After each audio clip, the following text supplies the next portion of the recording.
Hello everyone, knowledge hub में आपका स्वागत है। इस वीडियो के अंदर हम आज बिजनेस लॉ के बारे में पढ़ेंगे। बिजनेस लॉ के अंदर हम फ्री कंसेंट के बारे में अभी डिस्कस कर रहे थे, और जो आगे फ्री कंसेंट के 5 फैक्टर थे कि कौन कौन से ऐसे फैक्टर हैं अगर जिनका यूज़ किया जाए एक कॉन्ट्रैक्ट के लिए, कंसेंट लेने के लिए, अगर इनमें से किसी एक भी फैक्टर का यूज किया गया है तो वो जो कंसेंट है वो फ्री नहीं मानी जाती है। तो आज हम उसका लास्ट फैक्टर करेंगे। आज ये चैप्टर क्लोज करेंगे फ्री कंसेंट का। तो हमने पहले 4 कर लिए हैं। 4 हमने किए: कोजन, अनड्यू इन्फ्लुएंस, फ्रॉड, और हमने एक किया जो मिस रिप्रेजेंटेशन। तो आज हमारा लास्ट टॉपिक आता है जो है मिस्टेक, गलती हम जिसे बोल देते हैं।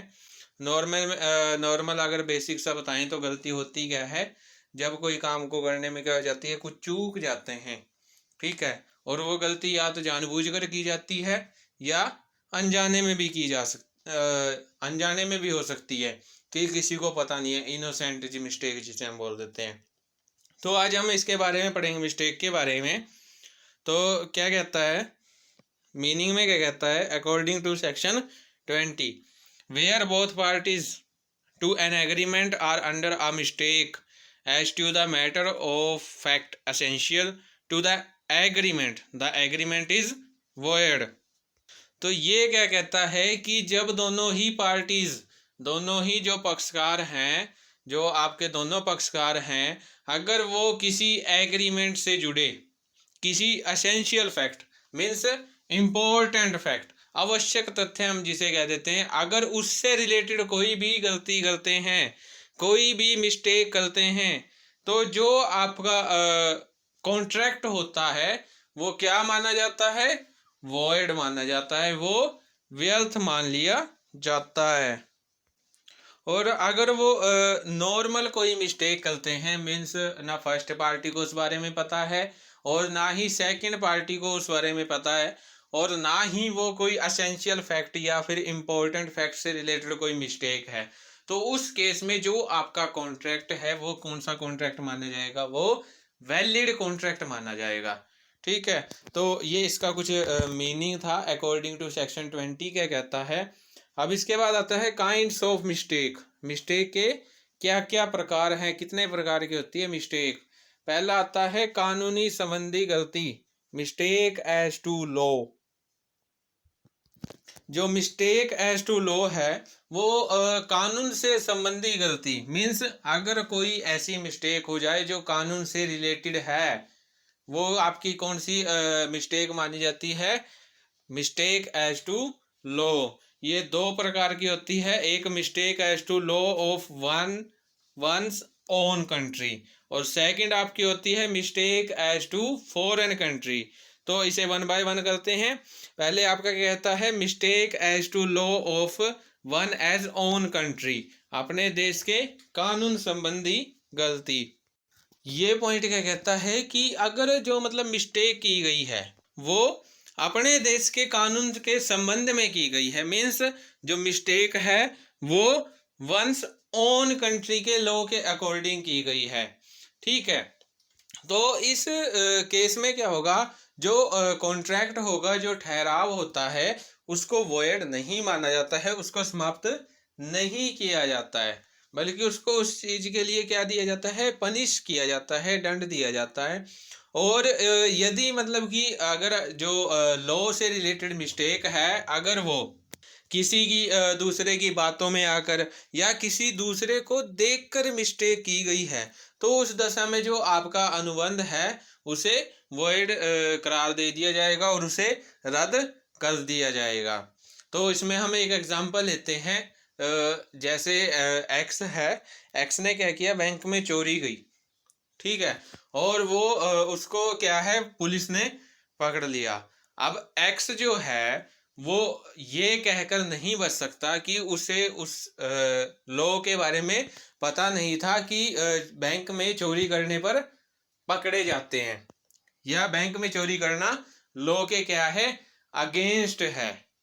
इस केस में उसे माफ नहीं किया जाएगा, बल्कि उसे क्या किया जाएगा, पनिश किया जाएगा। उसके बाद सेकंड क्या है, mistake as to foreign law. तो सेकंड पॉइंट क्या कहता है कि अब हर एक व्यक्ति है जो मतलब कि एवरी पर्सन है, वो इतना सक्षम नहीं होता, वो इतना एबल नहीं होता कि वो हर एक देश के लॉ की जानकारी रखे। तो उसे मान लीजिए जैसे हमने लास्ट पॉइंट किया ना, ओन्स कंट्री, तो सबको अपने अपने देश के रूल्स रेगुलेशंस के वगैरह सब पता होता है, इसलिए उसे माफ नहीं किया जाता है।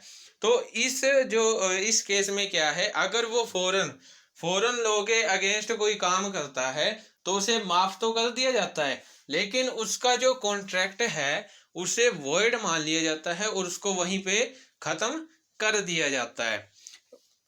तो ये दोनों के बीच में डिफरेंस भी आ सकता है कि फर्स्ट में क्या है, कॉन्ट्रैक्ट को वैलिड मान के आगे बढ़ा दिया जाता है, लेकिन उसको माफ नहीं किया जाता है। तो सेकंड पॉइंट में क्या है, उसे माफ तो कर दिया जाता है, लेकिन उसके जो कॉन्ट्रैक्ट है उसे मिस्टेक एज टू फैक्ट मानकर, तथ्य संबंधी गलती मानकर क्या कर दिया जाता है, वॉइड बना दिया जाता है। अब जो इसका सेकंड पॉइंट आता है काइंड ऑफ मिस्टेक का, वो है mistake as to fact. Means यदि कोई पर्सन क्या करता है, तथ्य से संबंधी, फैक्ट से रिलेटेड कोई इंपॉर्टेंट फैक्ट है, एसेंशियल फैक्ट है, आवश्यक तथ्य है, अगर उससे रिलेटेड कोई भी गलती करता है, कोई भी मिस्टेक करता है, तो उसका जो अनुबंध होगा, जो उसका एग्रीमेंट होगा, जो कॉन्ट्रैक्ट होगा, वो क्या होगा, वॉइड माना जाएगा। अब उसके बाद जो आपका पॉइंट आता है वो types mistake as to fact. Means तथ्य संबंधी गलती के प्रकार। अब कानून संबंधी गलती के प्रकार तो हमने ऊपर कर लिए थे, मीन्स पीछे कर लिए थे। तो अब जो है वो आए हैं तथ्य संबंधी गलती के प्रकार, types of mistake as to fact. इसमें आपका फर्स्ट आता है बिलैटरल मिस्टेक, द्विपक्षीय गलती। इसमें क्या है कि जो आपके टू पार्टीज होती हैं, टू पार्टीज क्या करती हैं, वो किसी एसेंशियल फैक्ट के रिलेटेड क्या करती हैं, मिस्टेक करती हैं, किसी आवश्यक तथ्य से संबंध में वो गलती कर देती हैं। तो इस केस में क्या माना जाता है कि जो आपकी दोनों पार्टीज हैं उनकी आपसी सहमति नहीं थी, उनकी कंसेंट नहीं थी, जिस कारण जो कॉन्ट्रैक्ट है उसे क्या कर दिया जाता है, उसे व्यर्थ मान लिया जाता है, उसे वॉइड मान लिया जाता है जब गलती दोनों पक्षकार से होती है। तो ये था आपका द्विपक्षीय मिस्टेक। उसके बाद इसके पॉइंट आते हैं, जिसमें फर्स्ट आपका आता है mistake as to subject matter. तो जो मतलब कि गलती, जो मिस्टेक है वो किससे रिलेटेड है, सब्जेक्ट मैटर से। मीन्स जो आपके कॉन्ट्रैक्ट का सब्जेक्ट मैटर था, जो भी मतलब आपका एग्रीमेंट था, उससे रिलेटेड जो भी सब्जेक्ट मैटर था, जो भी विषय वस्तु थी उसकी, उससे रिलेटेड अगर कोई मिस्टेक की जाती है तो वो आपका सब्जेक्ट मैटर मिस्टेक आता है। इस केस में भी जो आपका कॉन्ट्रैक्ट होता है उसे क्या मान लिया जाता है, वॉइड मान लिया जाता है, उसे व्यर्थ मान लिया जाता है, क्योंकि सब्जेक्ट मैटर एक एसेंशियल फैक्ट है, इंपॉर्टेंट तथ्य होता है, किसका, एग्रीमेंट का या फिर किसी भी कॉन्ट्रैक्ट का। तो आगे इसके भी कुछ पॉइंट आते हैं, जिसमें फर्स्ट पॉइंट आता है रिगार्डिंग एग्जिस्टेंस, अस्तित्व के संबंध में गलती। तो मतलब कि जब आपकी कोई पार्टी क्या करती है, जो आपकी सब्जेक्ट मैटर है उसके एग्जिस्टेंस से रिलेटेड अगर कोई भी मिस्टेक करती है, ठीक है, तो उसे क्या कहा जाता है, mistake regarding existence of subject matter. Means विषय वस्तु से संबंधित की गई गलती उसे कहा जाता है। इसमें एक एग्जांपल लेते हैं। इसमें क्या है कि जैसे ए बी दो पर्सन हैं, ए क्या है, वो बी को क्या बेचने वाला है, अपनी गायें बेचने वाला है, ठीक है। तो यहाँ पे जो मतलब कि अनुबंध होने से पहले ही, कॉन्ट्रैक्ट होने से पहले ही है, जो गायें हैं वो मर चुकी है, लेकिन इस बारे में ना आपके ए को पता है और ना ही बी को पता है। तो यहाँ पे जो सब्जेक्ट मैटर है उससे एग्जिस्टेंस के बारे में किसी को नहीं पता। सब्जेक्ट मैटर क्या है, गायें हैं, उसके ऊपर कॉन्ट्रैक्ट हो रहा है। ठीक है, लेकिन वो मर चुकी है कॉन्ट्रैक्ट होने से पहले, लेकिन उसके बारे में किसी को नहीं पता। और वही आपकी क्या है, एसेंशियल फैक्ट है, इंपॉर्टेंट तथ्य वही है आपका। उससे रिलेटेड अगर कोई भी मिस्टेक की जाती है तो उस केस में जो आपका कॉन्ट्रैक्ट होता है, जो एग्रीमेंट होता है, वो क्या होता है, वॉइड होता है, व्यर्थ होता है। तो यहाँ पे जो ए बी ने कॉन्ट्रैक्ट किया है उसे क्या माना जाएगा, वॉइड कॉन्ट्रैक्ट माना जाएगा। उसके बाद इसका सेकंड पॉइंट आता है रिगार्डिंग आइडेंटिटी, पहचान के संबंध में गलती। तो यहाँ पे जो कहता है, यहाँ पे क्या कहता है कि मान लीजिए यदि कोई पर्सन क्या करता है, आइडेंटिटी से रिलेटेड गलती करता है, मीन्स आइडेंटिटी से रिलेटेड मिस्टेक क्या है कि ए पक्षकार है, मान लीजिए ए पर्सन है, वो किसी और चीज को लेके कॉन्ट्रैक्ट कर रहा है, और जो बी पर्सन है वो कुछ और समझ के कॉन्ट्रैक्ट कर रहा है। ठीक है, तो यहाँ पे जो ए पर्सन है उसको भी आइडेंटिटी का नहीं पता, उसे भी पहचान नहीं है कि वो किससे रिलेटेड कॉन्ट्रैक्ट कर रहा है, और ना ही बी को पता है कि वो किस पहचान से कॉन्ट्रैक्ट कर रहा है। यहाँ पे ए किसी और तथ्य के बारे में कॉन्ट्रैक्ट कर रहा है, किसी और एसेंशियल के रिलेटेड कॉन्ट्रैक्ट कर रहा है, और जो बी है वो किसी और फैक्ट एसेंशियल से रिलेटेड क्या कर रहा है, कॉन्ट्रैक्ट कर रहा है। यहाँ पे जो मिस्टेक है, जो गलती है, उसकी पहचान किसी को नहीं है, कॉन्ट्रैक्ट की पहचान किसी को नहीं है। तो ये जो मिस्टेक है वो आइडेंटिटी रिलेटेड मिस्टेक है। तो इस केस में भी जो आपका कॉन्ट्रैक्ट होगा वो वॉइड माना जाएगा, क्योंकि ना तो ए पहचान पा रहा है कि जो कॉन्ट्रैक्ट है वो किससे रिलेटेड है, और ना ही बी पहचान पा रहा है कि वो कॉन्ट्रैक्ट किससे रिलेटेड है। उसके बाद आपका सी पॉइंट आता है रिगार्डिंग टाइटल, स्वामित्व संबंधी गलती। तो इसमें क्या है, इसमें कई बार क्या होता है, टाइटल से रिलेटेड मिस्टेक होती है। टाइटल से रिलेटेड कैसे मिस्टेक होती है, जैसे ए बी दो पर्सन हैं, ठीक है, तो ए क्या कहता है, ए बी को कहता है कि आप मेरे से मेरा ये हाउस है, मकान है, ये परचेज कर लो। तो इस केस में दोनों के बीच में क्या होता है, कॉन्ट्रैक्ट होता है। लेकिन जो वो हाउस है वो ए के नाम भी नहीं है, वो किसी तीसरे पर्सन के नाम है। मान लीजिए वो किसी सी पर्सन के नाम है, सी के नाम है वो।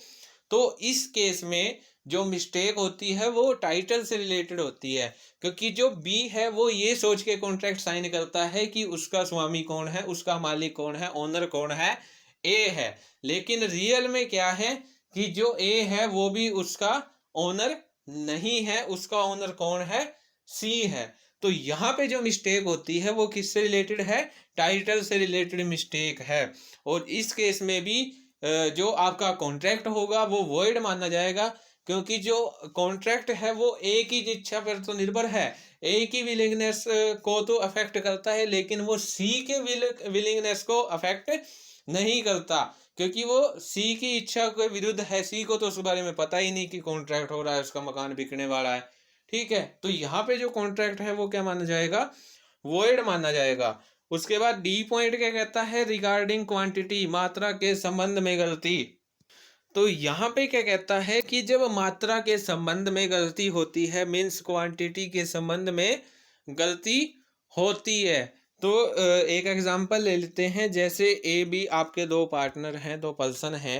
अब ए क्या कहता है, ए बी को कहता है कि मैं आपसे क्या करूँगा, मान लीजिए मैं आपसे 50 बाइक परचेज करूँगा, 50 बाइक्स आपसे क्या करूँगा, परचेज करूँगा।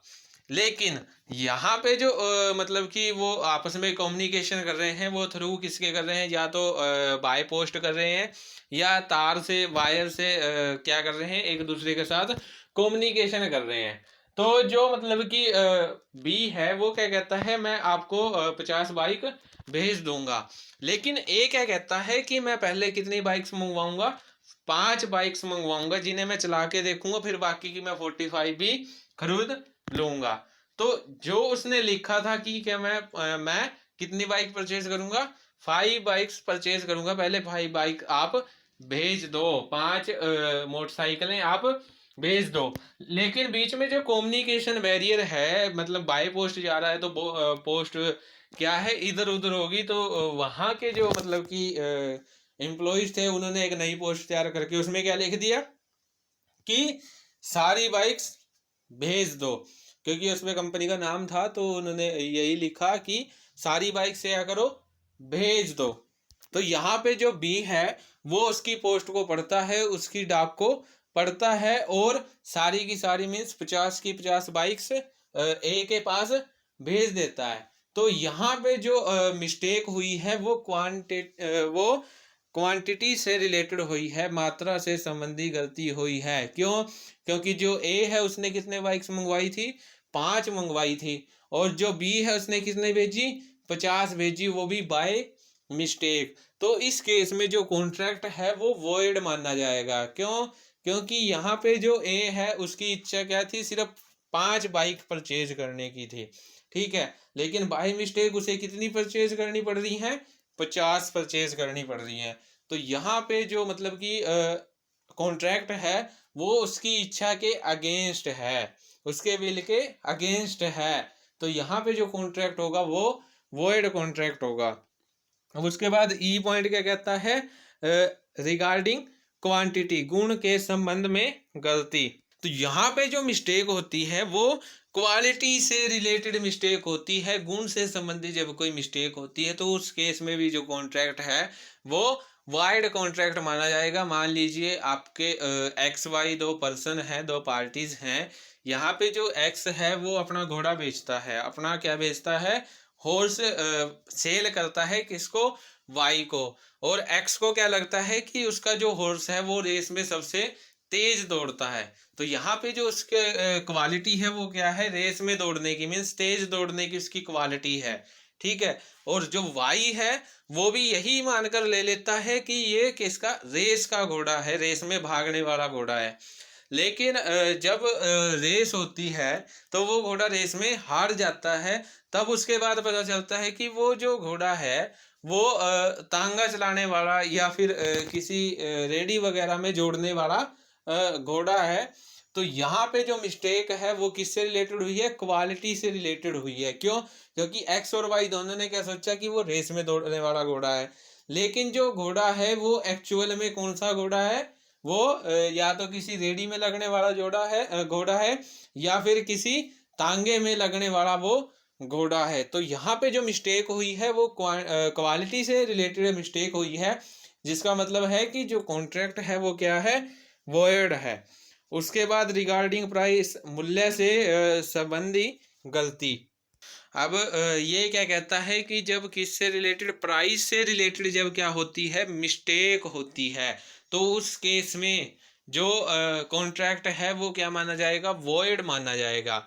मान लीजिए आपके ए बी 2 पर्सन हैं। अब ए क्या कहता है कि वो बी को क्या बेचेगा, अपनी बाइक बेचेगा 15,500 में, लेकिन जब वो एग्रीमेंट लिखता है तो एग्रीमेंट में वो 15,500 की जगह 1500 लिख देता है, 1550 लिख देता है, एक जीरो से कम लग जाती है।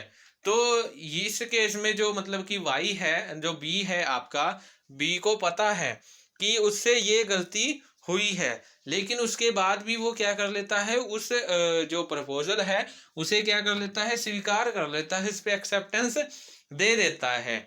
तो इस केस में जो मतलब कि गलती हुई है, जो मिस्टेक हुई है वो प्राइस से रिलेटेड हुई है। 15,500 लिखना था, गलती से कितना लिखा गया, 1,550 लिखा गया, जिस कारण जो मतलब कि कॉन्ट्रैक्ट है उसे क्या माना जाएगा, एक वॉइड कॉन्ट्रैक्ट माना जाएगा। तो ये आपके mistake as to subject matter से रिलेटेड कुछ मिस्टेक्स थी, उसके कुछ पॉइंट्स थे ये आगे। अब उसके बाद आपका आता है mistake as to possibility of performance, अनुबंध के निष्पादन की संभावना संबंधी गलती। तो ये क्या कहता है कि जब दोनों पार्टीज होती हैं तो वो जिस टाइम कॉन्ट्रैक्ट करती हैं उस टाइम वो क्या कहती हैं कि दोनों क्या कर लेंगी, जो आपके कॉन्ट्रैक्ट हैं उसका निष्पादन कर सकती हैं। उसका निष्पादन क्या है, संभव है, पॉसिबल है उसकी परफॉर्मेंस। तो जब कॉन्ट्रैक्ट हो जाता है उसके बाद उनको क्या लगता है कि जो मतलब कि अनुबंध का निष्पादन है, जो कॉन्ट्रैक्ट की परफॉर्मेंस चेक करनी है, वो परफॉर्मेंस चेक करना, उसका निष्पादन करना क्या है, इम्पॉसिबल है, असंभव है। तो ये जो मिस्टेक हुई है वो किससे रिलेटेड हुई है, पॉसिबिलिटी ऑफ परफॉर्मेंस से रिलेटेड, अनुबंध के निष्पादन की संभावना से संबंधित गलती हुई है। तो इस केस में जो कॉन्ट्रैक्ट होगा वो भी वॉइड माना जाएगा।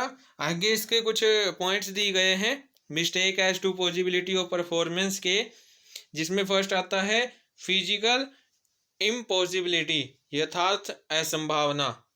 तो ये पॉइंट क्या कहता है कि जो मतलब कि दोनों पार्टीज होती हैं वो एक दूसरे के साथ प्रोमिस कर लेती हैं, अनुबंध करने से पहले वो प्रोमिस कर लेती हैं कि हम अपने प्रोमिसों को क्या करेंगे, पूरा कर सकते हैं। लेकिन कॉन्ट्रैक्ट होने के बाद, आफ्टर कॉन्ट्रैक्ट क्या होता है, वो एक दूसरे के जो प्रोमिस थे उनको पूरा नहीं कर पाती हैं। तो इस केस में जो कॉन्ट्रैक्ट है वो क्या माना जाएगा, वॉइड माना जाएगा। उसके बाद बी पॉइंट आता है लीगल इम्पॉसिबिलिटी, कानूनी असंभावना। तो इसमें क्या कहता है कि जो मतलब कि आपने कॉन्ट्रैक्ट किया है, कॉन्ट्रैक्ट करने से पहले जो लॉ था, जो कानून था वो कुछ और था, लेकिन कॉन्ट्रैक्ट करने के बाद जो लॉ है उसमें कुछ चेंज आ जाता है, कुछ उसमें परिवर्तन आ जाता है, जिस कारण जो प्रोमिस है उनको पूरा करना इम्पॉसिबल हो जाता है, उनको पॉसिबल नहीं बनाया जा सकता। तो इस केस में जो कॉन्ट्रैक्ट होगा वो वॉइड माना जाएगा, क्योंकि यहाँ पे जो आपकी आ जाती है वो लीगल इम्पॉसिबिलिटी आ जाती है। ठीक है, तो ये थे आपके mistake as to possibility of performance, जिसको हमने जो आपका बायलेटरल मिस्टेक के अंदर किया है, द्विपक्षीय गलती के अंदर किया है। अब आपका आता है यूनिलेटरल मिस्टेक, मीन्स एक पक्षीय गलती। तो इस केस में क्या कहता है, अकॉर्डिंग टू सेक्शन 22 ये कहता है कि अगर कोई एक पर्सन क्या करे, असेंशियल फैक्ट से रिलेटेड, आवश्यक तथ्य से रिलेटेड क्या करे, गलती करे, तो उस केस में जो कॉन्ट्रैक्ट होगा उसको वॉइड नहीं माना जाएगा, क्योंकि इसमें जो गलती हुई है वो सिर्फ एक ही पार्टी से हुई है, दोनों पार्टी से नहीं हुई है। तो इस केस में क्या है, जो कॉन्ट्रैक्ट है वो क्या माना जाएगा, वॉइड नहीं माना जाएगा। तो यहाँ पे क्या कहता है, जिसमें आपका इसमें फर्स्ट पॉइंट आपका आता है mistake as to the identity of the person contracted, अनुबंध के पक्षकारों के पहचान संबंधी गलती की। जो आपकी मिस्टेक है वो किससे रिलेटेड है, कॉन्ट्रैक्ट को, कॉन्ट्रैक्टर है जो मतलब कि अनुबंध के पक्षकार हैं उनको पहचानने में गलती हो जाती है। तो इस केस में क्या है, आपका जो कॉन्ट्रैक्ट है वो वॉइड माना जाएगा, लेकिन अगर चाहे तो उसे वैलिड कॉन्ट्रैक्ट भी बनाया जा सकता है। जैसे ए बी पार्टनर्स हैं, लेकिन ए ने कॉन्ट्रैक्ट करना था वो बी के साथ करना था, लेकिन उसका जो कॉन्ट्रैक्ट है वो गलती से किसके साथ हो गया, सी के साथ। उसने क्या है, बी को नहीं, सी को बी मान लिया है, तो उसका जो कॉन्ट्रैक्ट है वो सी के साथ हो जाता है। लेकिन इस केस में जो ए है वो अपने जो कॉन्ट्रैक्ट है उसको वहां से समाप्त करके बी के साथ कर सकता है, क्योंकि यहाँ पे जो उसका जो मिस्टेक हुई है वो पहचानने में, किसे, पक्षकार, जो कॉन्ट्रैक्ट के पक्षकार हैं, जो जिन्होंने कॉन्ट्रैक्ट करना था, जिसके साथ ए ने कॉन्ट्रैक्ट करना था, उससे रिलेटेड मिस्टेक हुई है। ठीक है, तो यहाँ पे आपका जो कॉन्ट्रैक्ट है उसे वॉइड भी माना जाएगा, क्योंकि जो गलती है वो पहचान से रिलेटेड हुई है, एक्चुअल में उसके साथ नहीं हुआ कॉन्ट्रैक्ट जिसके साथ उसे करना था। तो इस केस में जो नेक्स्ट केस है वो है mistake as to the nature of document sign. तो यहाँ पे जो मतलब कि क्या कहता है कि अगर जो मिस्टेक होती है वो एक पक्षकार से होती है, और वो भी किससे रिलेटेड, साइन से रिलेटेड, मीन्स वो बिना देखे ही क्या कर देता है, डॉक्यूमेंट्स, जो भी मतलब रिटन डॉक्यूमेंट्स है उस पर क्या कर देता है, साइन कर देता है। तो इस केस में जो आपका कॉन्ट्रैक्ट है उसे वॉइड माना जाएगा। ये मतलब कि कुछ ऐसे केस भी होते हैं एक पक्षीय मीन्स एक पक्षीय गलती के अंदर, एक पक्षीय मिस्टेक के अंदर जिसमें जो आपका कॉन्ट्रैक्ट है उसको वॉइड भी माना जा सकता है। ये दोनों के सामने ऊपर ऐसे ही पड़े हैं कि अगर पर्सन की आइडेंटिटी से रिलेटेड जो पक्षकार है उनकी पहचान से रिलेटेड अगर कोई मिस्टेक होती है तब आपका कॉन्ट्रैक्ट वॉइड माना जाएगा, और अगर डॉक्यूमेंट साइन से रिलेटेड कोई मिस्टेक होती है तब आपका जो कॉन्ट्रैक्ट है वो वॉइड कॉन्ट्रैक्ट माना जाएगा। तो ये आपके कुछ टाइप्स थे जो mistake as to fact means तथ्य से संबंधी गलती के कुछ प्रकार थे। उसके बाद अब आपका लास्ट पॉइंट आता है अफेक्ट्स ऑफ मिस्टेक, कि जो आपकी गलती है उसके क्या क्या प्रभाव पड़ सकते हैं। जिसमें आपका फर्स्ट आता है अकॉर्डिंग टू सेक्शन 20। सेक्शन 20 क्या कहता है कि मिस्टेक ऑफ एसेंशियल फैक्ट, आवश्यक तथ्य से संबंधी गलती, कि यदि जो मतलब कि आपकी गलती है वो किसी एसेंशियल फैक्ट से रिलेटेड है, आवश्यक तथ्य से रिलेटेड है, इम्पोर्टेंट टर्म से रिलेटेड है, तो उस केस में हमने क्या बताया है कि जो आपका कॉन्ट्रैक्ट होगा वो क्या माना जाएगा, वॉइड माना जाएगा। वो पूरी तरह से क्या माना जाएगा, व्यर्थ कॉन्ट्रैक्ट आपका माना जाएगा। एग्रीमेंट भी उस केस में आपका व्यर्थ ही माना जाएगा अगर आप जो मिस्टेक करते हैं वो एसेंशियल फैक्ट से रिलेटेड करते हैं।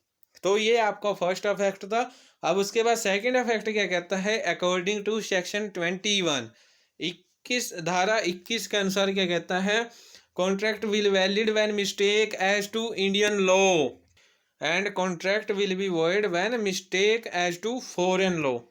तो ये क्या कहता है कि अगर जो मिस्टेक है वो अपने देश से रिलेटेड है, मीन्स ओन कंट्री से रिलेटेड अगर मिस्टेक की गई है, ओन कंट्री के लॉ के अकॉर्डिंग कोई गलती की गई है, उससे रिलेटेड कोई गलती की गई है, तो इस केस में जो कॉन्ट्रैक्ट होगा वो क्या होगा, एक वैलिड कॉन्ट्रैक्ट माना जाएगा। लेकिन इसके अपोजिट अगर जो आपकी फॉरेन कंट्री है उसके लॉ से रिलेटेड अगर कोई मिस्टेक की गई है, उसके लॉ के अकॉर्डिंग अगर कोई मिस्टेक की गई है, तो उस केस में क्या कहता है, जो कॉन्ट्रैक्ट होगा वो पूरी तरह से क्या माना जाएगा, वॉइड कॉन्ट्रैक्ट माना जाएगा। वो पूरी तरह से व्यर्थ कॉन्ट्रैक्ट माना जाएगा। अब उसके बाद आपका थर्ड पॉइंट आता है। थर्ड पॉइंट क्या कहता है, अकॉर्डिंग टू सेक्शन 22। सेक्शन 22 क्या कहता है, by unilateral mistake contract is valid but consent is based on fraud or misrepresentation, the contract is void। तो ये क्या कहता है कि यदि जो मिस्टेक हुई है वो एक पक्षीय मिस्टेक हुई है, यूनिलेटरल मिस्टेक है, तो जो आपका कॉन्ट्रैक्ट है वो क्या माना जाएगा, वैलिड कॉन्ट्रैक्ट आपका माना जाएगा, वो आपका वैध अनुबंध माना जाएगा। लेकिन अगर जो कॉन्ट्रैक्ट है, जो आपका अनुबंध है, वो अगर फ्रॉड से किया गया है या उस पर जो कंसेंट है वो फ्रॉड से ली गई है या फिर किसी तरह की मिस रिप्रेजेंटेशन से ली गई है, मिथ्या वर्णन से अगर आपने सहमति ली है, तो उस केस में जो कॉन्ट्रैक्ट है वो क्या माना जाएगा, वॉइड कॉन्ट्रैक्ट माना जाएगा, व्यर्थ अनुबंध माना जाएगा, जैसे कि हमने पीछे पढ़ा था। तो ये थे आपके कुछ अफेक्ट्स, मिस्टेक के अफेक्ट्स थे। तो आज की जो वीडियो है इसके अंदर हमने आज मिस्टेक के बारे में पढ़ा, जिसमें हमने मिस्टेक का मीनिंग किया और मिस्टेक के बारे में हमने कब कॉन्ट्रैक्ट वॉइड होता है, कब कॉन्ट्रैक्ट वॉइड नहीं होता है, मीन्स वैलिड माना जाता है, उसके बारे में पढ़ा। हमने काइंड्स ऑफ मिस्टेक पढ़ा कि गलतियाँ कितने प्रकार से हो सकती हैं। मिस्टेक एज टू लॉ पढ़ा कि मिस्टेक एज टू लॉ आप कितने प्रकार की गलतियाँ करते हैं। उसके बाद हमने mistake as to essential facts, mistake as to fact पढ़ा कि जो फैक्ट है, तथ्य से संबंधी जो गलती है वो कितने प्रकार की होती है, कितने टाइप्स की होती है, हमने उसके बारे में पढ़ा। उसके अंदर हमने बाईलेटरल और यूनिलेटरल के बारे में पढ़ा, मीन्स एक पक्षीय गलती और द्विपक्षीय गलती के बारे में पढ़ा।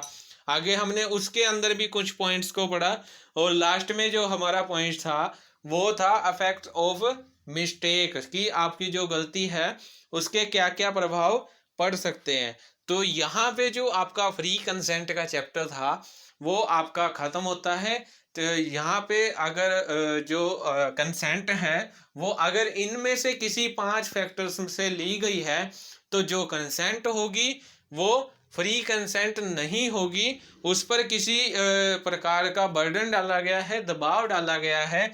मीन्स उसे उस पर या तो कोर्जन का यूज किया गया है या अनड्यू इन्फ्लुएंस का यूज किया गया है या फ्रॉड का या मिसरिप्रेजेंटेशन का या फिर मिस्टेक का अगर यूज किया गया है तो वो कंसेंट आपकी फ्री कंसेंट नहीं मानी जाएगी। तो आज की वीडियो में इतना ही। Thank you. Please like share and subscribe my YouTube channel.